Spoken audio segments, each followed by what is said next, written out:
the theme tonight is summer jobs. The only summer jobs I ever really had. The only summer jobs I ever really had were two. One lasted. I don't know if I'm losing it or what. Hello, there we go. One lasted about a week and a half. It's not much to talk about. I was working at Schlotsky's. One lasted 2 summers, cutting grass from a next-door neighbor. I didn't do a whole lot with the summer jobs. Some of my friends did more. I had a good friend from law school who grew up in Calhoun, and so he worked in the Dalton carpet mills, and he had some interesting summer job tales, including the one time he was handed a really, really hot pepper, told it was a pickled jalapeno, and ended up in the hospital for 2 days, not able to taste anything for the next month. His mom was pretty mad about that. And then the way my story ties into summer jobs, though, is my friend Jessica, who has anyone here ever seen Saved by the Bell? Okay, do you know the summer job Saved by the Bell series where they're working at a resort on a beach? All right, so I see some people nodding heads. My friend Jessica was like one of the characters in that because her family, at this time, when I met her, I was going to a private school up in Monroe, and her family owned, it wasn't quite a resort, but it was a hotel on a beach, on Myrtle Beach, in fact. In fact, I think they owned actually 2 hotels on Myrtle Beach. They were well off, but her family decided that she needed to spend some time working in the family business, so she would tell us that the Saved by the Bell episodes were not really indicative of what it's like working a summer job for the family hotel business on a beach. It's not all fun and games.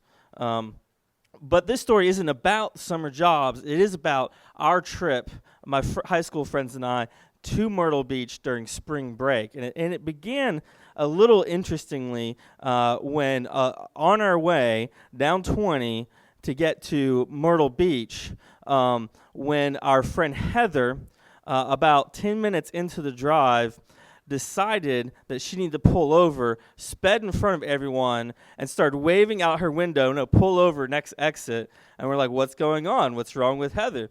And so we pull over. So she didn't get all of us, but most of us pull over, and we're in this little gravel pit. And she says, "You guys, I just can't do the spring break. I just can't do this." Turns out the issue was her ex-boyfriend, who was on the trip with his new girlfriend, was that reason. So that started off the fun storytelling of that trip. But really, the heart of this gets down to a theme that my wife had earlier in her storytelling thing, and that is naughty bits.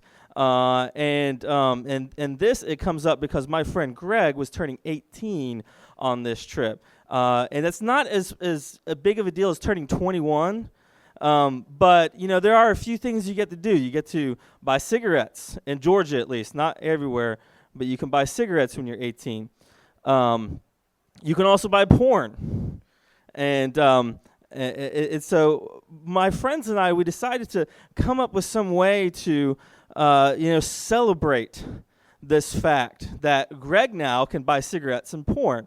And so what we decided to do was to bake a cake that, really kind of celebrated this idea.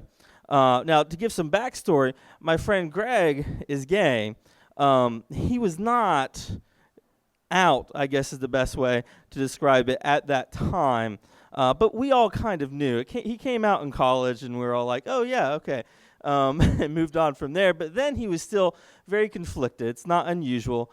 And there was someone on this trip that he had a crush on who, instead of being, reciprocal, hooked up with someone at this hotel my friend Jessica was staying at, or Jessica's family owned. And my friend Greg and he were staying in a room at that hotel, but everyone else was in the family beach house where we were baking the cake for the surprise for my friend Greg. So he was heartbroken. We didn't really know about this. We knew there was some stuff going on. We're like, oh, Greg, he's being Greg. So we began making this cake. Now, to describe the cake, if you've ever made a cake with the circular cake pans, that's what we started with. And so we made 2 circular cakes. And then we made 2 smaller circular cakes. And so we made 2 mounds, and we decorated them, and we wrote on there, "Yay, porn," on these cakes for Greg. And then we decided, that it's just not, there's not enough here. So what we decided to do is we need more because it's yay porn. So we get 2 Twinkies. And we complete the picture of the porn. And so we're going to present this to Greg on his birthday night. And we all come back from, doing what you do at Myrtle Beach during spring break. And Greg's already there, pouting over the fact that this, crush he had didn't reciprocate. He's broken into my friend Jessica's mom's liquor cabinet, gotten the alcohol, had bought a bunch of porn, and straight porn, which we all thought was a little humorous, and a bunch of cigarettes, is smoking, drinking whiskey, and we're like, "Oh, Greg, happy birthday." And he's like, "I don't want to talk about it." So we're like, "Oh, well, we have this cake for you, Greg, and we see you've already gotten the porn, so yay porn."